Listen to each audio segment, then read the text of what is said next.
Hey guys, it's Miss Brown. So we are going to go over our mid-unit assessment.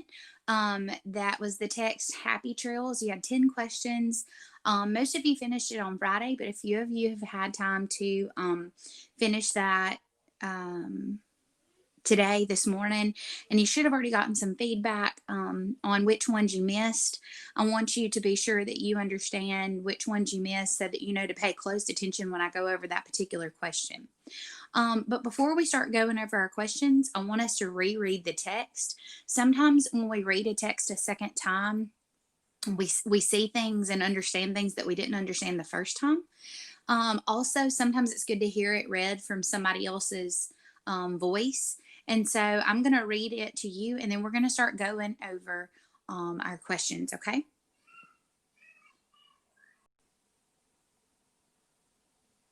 Happy Trails. Paragraph 1. The morning she left for Camp Kananawa, Maria awoke with a lump in her throat and an ache in her stomach. She had gone on plenty of sleepovers. She'd even spent a whole weekend at Aunt Jolie's and Uncle Ed's. So why was she so nervous? No breakfast today, she thought, imagining the ache turning into nausea and a horrible road trip after a full meal. Then the smell of French toast wafted upstairs. As usual, Maria's stomach grumbled as soon as the French toast scented air hit her nostrils. On the other hand, maybe a good breakfast is exactly what I need. She gave her arms and legs a good stretch and ambled downstairs. There's my big camper, her mom said, squeezing Maria's shoulders with one arm, the way she did when she wanted to give a hug but was in too much of a rush for a full embrace. She walked briskly to the stove, placed 2 pieces of French toast on a plate, and tapped a canister above them, powdered sugar snowing down. Just like you like it, super fluffy, slightly crispy. And lightly dusted, said Maria, already in position, armed with a knife, fork, napkin, and a full glass of milk. Maria poured a puddle of maple syrup beside the toast and topped each piece with a little mountain of whipped cream. Get started while it's hot. Your father's coming down in a minute. I told him to shave. Don't want the grizzly grizzly beard, to send your new bunkmates running for the woods. Okay, Maria's dad said with a sneaky smile. Clean as a whistle, just like you ordered. Just like I ordered? Hey, the mustache stays. Admit it, you love it. Maria's mom shrugged. I think it's hip, Maria said, dipping a bite in some syrup. Well, your old man is hip, her dad said, moving his head the way he did when he wanted to look like a cool surfer dude, but looked more like an Egyptian robot. In fact, I was the most popular kid at my camp. For the record, it was science camp, Maria's mother reminded her. And his rise to fame was thanks to what was known as the Great Explosion. Accident or genius? The world may never know, Maria and her dad said in unison, using their deepest, most mysterious voices. They slowly broke out of character and into laughter. In all seriousness, Maria, popularity is not important, her mother said, looking her straight in the eyes. Finding the people who like you for you, that's what matters. Your mom streets truth, sugar, said Maria's dad, wiping his thick mustache with a napkin. Just be yourself. You'll have a blast. Just be yourself. Just be yourself. Maria repeated the words like a mantra as she sat down with her new cabin mates in a circle on the grass. Cool bracelet, said the skinny freckled redhead sitting next to her. Thanks. I made it in an embroidery class I took this winter. Whoa, that's impressive. Can you teach me? If you teach me how to do a braid just like the one in your hair. I've mastered the art of French toast eating, but definitely not French braiding. A loud whistle hushed the girls' laughter and buzzing all around them. They looked up to see a beautiful older girl blowing into an acorn top between her thumbs. Her skin was tan and her eyes were dark brown like Maria's. Hello, I'm Audrey, one of your 2 cabin counselors. And I'm Gina, The other cabin counselor, said the pale girl with curly brown hair and eyes that were icy blue in color, yet warm. And you ladies are the dragonflies. Audrey lifted her arms in the air as she announced it. Each cabin here at Camp Kanawa is named after a different insect. The cockroach boys, aged 12 and 13 like you, think they've got the best mascot. I beg to differ. Dragonfly girls are as tough as dragons and graceful as, well, dragonflies. Hey, that sounded better when we rehearsed it, Gina said lightheartedly. The ache in Maria's stomach had officially turned into butterflies, the excited kind.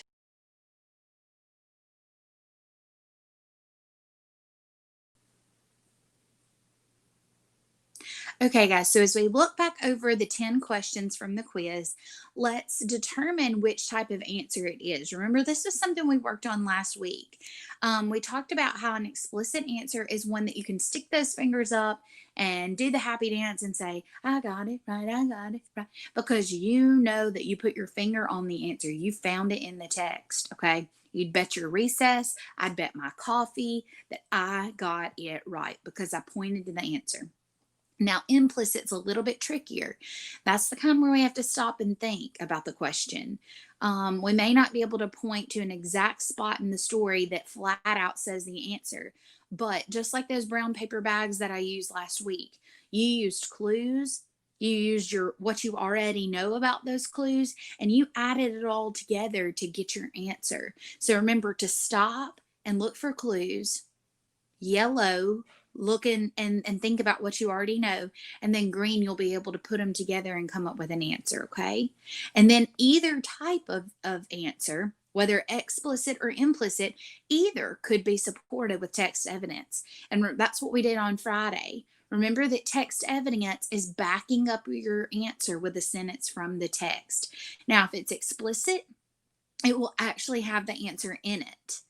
If it's implicit, it'll be what was your clue that led you to the answer. It may not flat out say the answer, but it'll be your clue that you used, okay? Okay, guys, so let's go ahead and look at our first question. And the first question says, what made Maria change her mind about eating breakfast? Now, it never comes right out in the text and says, this made Maria change her mind. It never flat out tells you. We've got to do a little bit of inferring. So I went ahead and pulled our graphic organizer that we used last week where we answered in our own words. So let me get you to stop for a second and think. What made Maria change her mind? You may already remember, but I've pulled a little excerpt from the text. I want us to reread it. And if you didn't already have an answer, maybe you do now. So let's go back to the text together. It says, no breakfast today, she thought, imagining the ache turning into nausea and a horrible road trip after a full meal. Then the smell of French toast wafted upstairs. As usual, Maria's stomach grumbled as soon as the French toast scented air hit her nostrils. On the other hand, maybe a good breakfast is exactly what I need. So she goes from at the beginning, no breakfast today, to maybe a good breakfast is exactly what I need. She changes her mind somewhere in the middle of this paragraph. Okay. When does it, what happens in the middle? Well, it says she smells the French toast when it hit her nostrils. Okay. So I know that my answer here in my words is she changes her mind when she smells the French toast. Okay, I'm just going to jot that in there. And this sentence right here could be my text evidence. So now let's look at our choices. I haven't even looked at them yet. Normally, if you were taking this quiz, or you might have done this Friday, you would have already answered it. But you can see what I've done is I've gone back to the text and I've come up with an answer in my own mind. Now I'm going to look and see if I can find an answer that matches my answer, okay? All right, so let's look and see. What made her change her mind? A says she thought she might get sick if she didn't eat breakfast. Doesn't say that in the text. B, her mother encouraged her to eat something. I never saw where her mother was trying to encourage her to eat something. She smelled the scent of French toast cooking. That's what the text was saying. Let's go ahead and see about D. She thought she might be hungry later. It never says that she thought a thought like, I better eat something in case I get hungry later. So the correct answer is going to be she smelled the scent of French toast cooking. Okay, great job on that one. Okay, guys, let's look at question number 2. This one is a vocabulary word, and the word is wafted. You see it twice in the question, and I've gone ahead and plugged it into our vocabulary graphic organizer, and I've pulled an excerpt from the text where I found the word. Okay, so the word is wafted. Before I even look at my choices, I'm going to fill out my graphic organizer and kind of go through my mind the steps that I've taught you to go through to determine the meaning of a word. So the word is wafted. We've got it written in our sentence. It says the smell of French toast wafted upstairs. And as usual, Maria's stomach grumbled as soon as the French toast scented air hit her nostrils. Okay. Now, the only word part that we have is the ed. So our root word is wafted. But honestly, if you don't know what wafted means by removing the ed to find that root word, that really doesn't help us all that much. So let's use Miss Brown's strategy where we mark out the correct word that they use, and let's try to find a word from our file cabinet. Okay, and remember, where's that file cabinet? It's in our brain. We already know a bunch of words from birth till now. Okay, so it says, then the smell of French toast blanked upstairs. Okay, I want you to think for just a moment, what word could replace wafted? The smell of French toast blanked upstairs. So I know my synonym needs to be a verb, an action word. Okay, the smell of the French toast is doing something upstairs. Okay, so I'm thinking climbing upstairs. Okay, but I don't really think a smell can climb. What about let's see, spreading, traveling. Okay, it's spreading upstairs, traveling upstairs. Okay, and my clues is that is a smell. Okay, my clue is that it's a smell and it's going up the stairs. It's a smell of, I can even put that it's a smell of food. It's kind of like when you're in your bedroom and your mom's cooking bacon and you smell the bacon. Okay, what has that smell done? Okay, so you might have said something like spreading or traveling from your file cabinet. Now let's look at our choices. Okay, so it says to stop. Now, if the French toast smell stopped, would Maria have smelled it? No, so that's not the correct answer. To drift.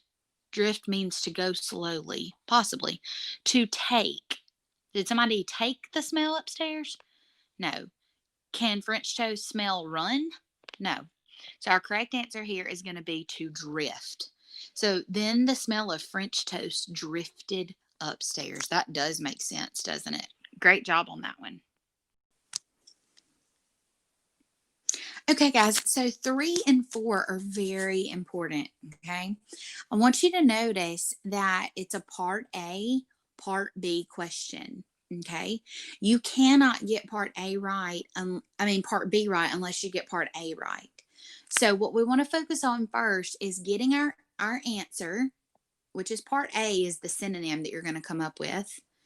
And then part B is the clue part from our graphic organizer. It's what clue led you to believe that the word you picked to replace our vocabulary word could be correct. Okay, so let's work through this one together. This is a really big one because it's 2 separate questions and they're both counted separately as points. Okay, so this is a really big one. Anytime you get to the part A, part B, it's a big one.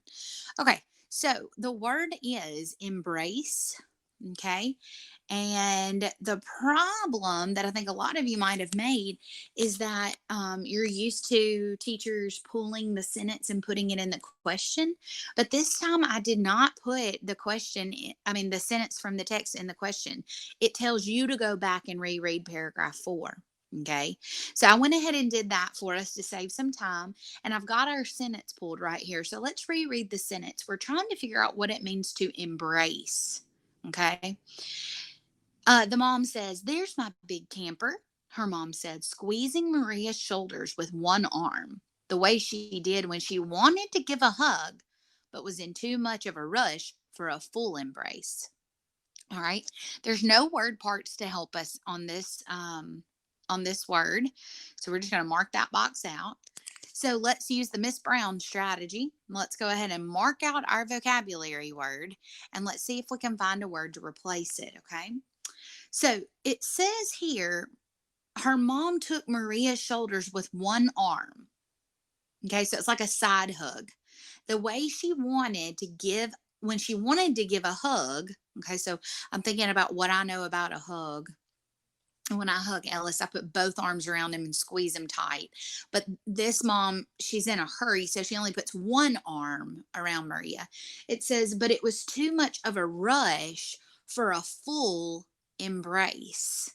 So in my mind, I'm thinking that an embrace is the same thing as a hug. It's saying she's giving her a half hug because she doesn't have time for a full hug. Okay. So I'm thinking a synonym for embrace is to hug or to come together, right? Because when I hug Ellis, we come together, we hug, we maybe wrap our arms around each other. You might put that, wrap arms. Okay. Now, let's look and see if we can determine which one is the correct answer, and then we'll move on to how we support our correct answer.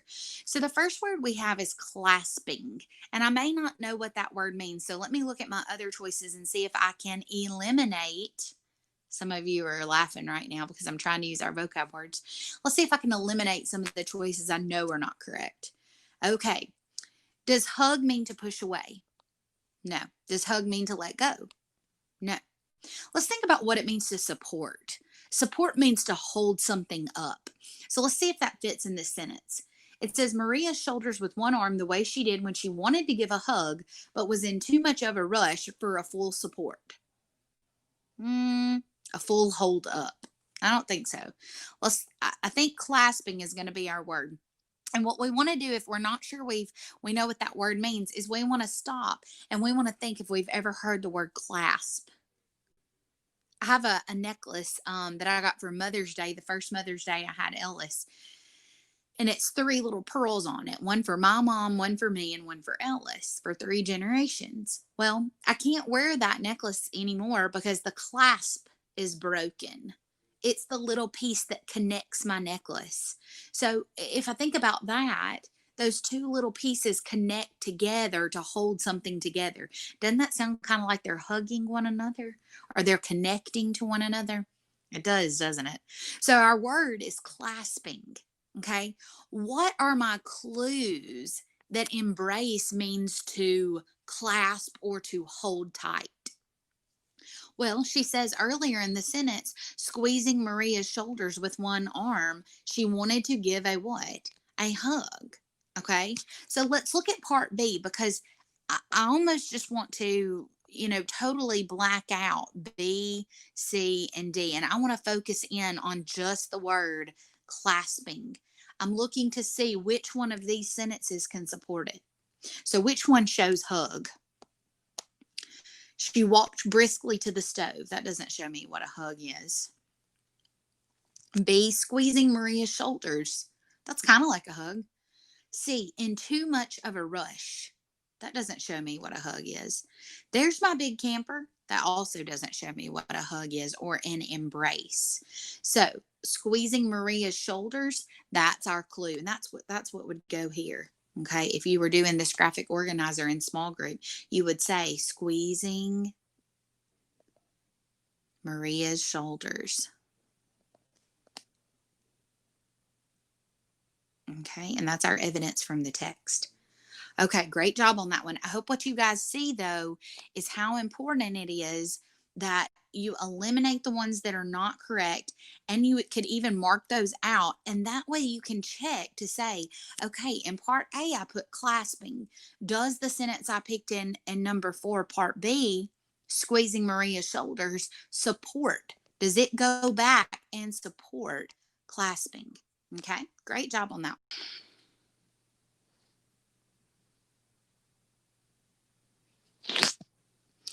Okay, guys, let's do number 5. This question says, why did Maria's mom make her favorite breakfast just the way she liked it?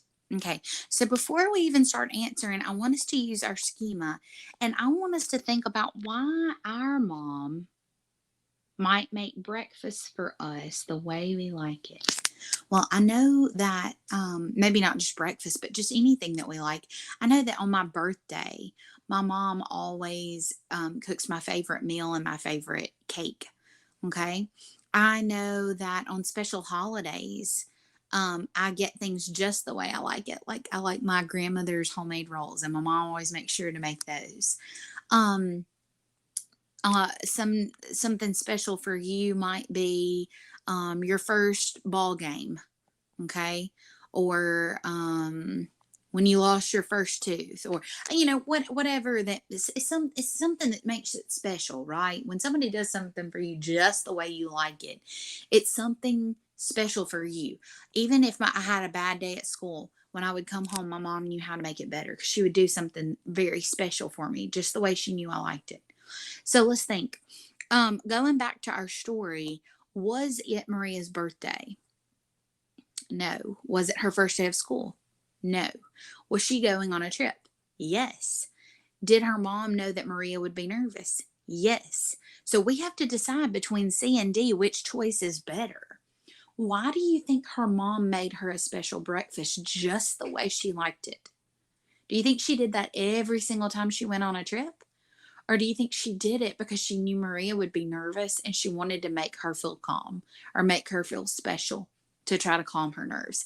I think D is going to be our best choice. And you had to just do some inferring on that one, and choose which one was the better of the two. Okay.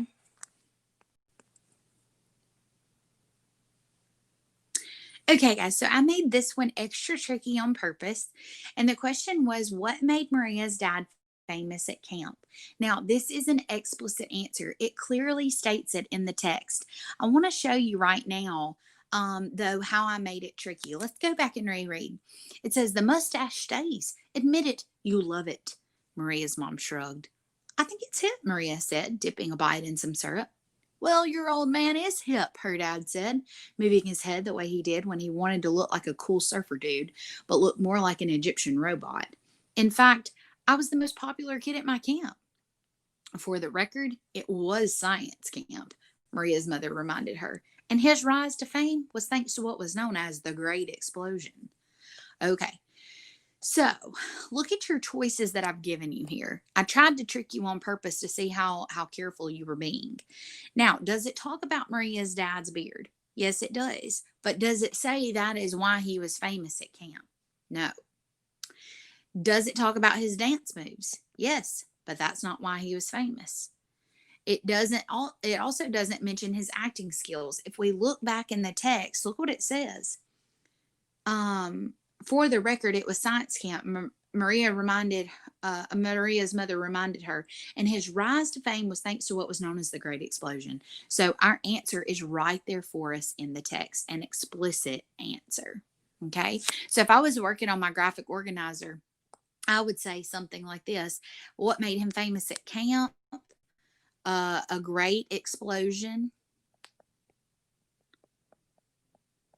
And when it asks me for text evidence, I would actually copy this sentence word for word in this box. And that would be my evidence from the text. Okay. Okay, guys, these were the last two I'm going to do on the video. And then we're going to pause the video and do a few live together so that we can use the chat box and you can participate with me. I hope you've been thinking of some answers in your mind as we've been going through the questions, though, and really paying attention to the ones that you missed. Okay, so we're going to do another A and B together. It is a part A and a part B. And you can see here that I've labeled the answer in your words as the part A, and then a sentence from the text as your text evidence as part B. Okay, so the question is, what was the most important thing about camp? What did Maria's mom think? And that would go in my question box. So let's reread this part of the text before we answer. In all seriousness, Maria, popularity is not important, her mother said, looking at her straight in the eyes. Finding the people who like you for you, that's what matters. Your mom speaks the truth, sugar, said Maria's dad, wiping his thick mustache with a napkin. Just be yourself and you'll have a blast. Okay, so let's look at our choices together. What does Maria's mom think is the most important thing about camp? For Maria to be herself. Yeah, I think this sentence right here is my evidence for that. Find the people who like you for you. And then her dad also says, be yourself. So both of her parents are saying that. All right. B says for Maria to be the most popular person at camp. Does her mom and dad say that she needs to be popular like her dad? Or C, that she needs to fill her father's shoes? Or that she needs to pretend to be someone else? No, our correct answer is A, for Maria to be herself. Now, what I'm going to do is I'm going to go back though, and I'm going to completely black out. Whoops, I meant for that to be black. I'm going to completely black out B, C, and D. Okay. What I'm focusing on here is I want to see if I can find a sentence to support Maria should be herself. Which sentence from the text is going to do that? Okay, so my answer to the question was be yourself. If I was working this independently by myself, I would do that. And then I would probably take one of these two sentences that I've already picked, and one of those two would go into this box. Which one do you think would be the better? Some of you might say just be yourself, but that was her dad talking. So I really think my best choice is going to be the sentence from her mom, because the question was, what does her mom think? Okay. So let's look and see if they chose that for us. It says, your mom speaks the truth, sugar. That doesn't show me that she should be herself. In fact, I was the most popular kid at my camp. That's her dad talking about him being popular. Her dad says you'll have a blast, but that doesn't show be yourself. Finding the people who like you for you, that's what matters. Okay, that's our correct answer. That's what her mom wanted her to do, was be herself. Now, if I black out my answers and I go back, I want to check to see if for Maria to be herself, if it is supported by D, finding the people who like you for you, that's what matters. That pretty much is, in other words, is saying be yourself, right? So I have checked A and B, part A and B together, and I have made sure that this choice matches this choice. Okay. All right, guys. So we're going to stop our video here, and then we're going to do 9 and 10 live. Okay.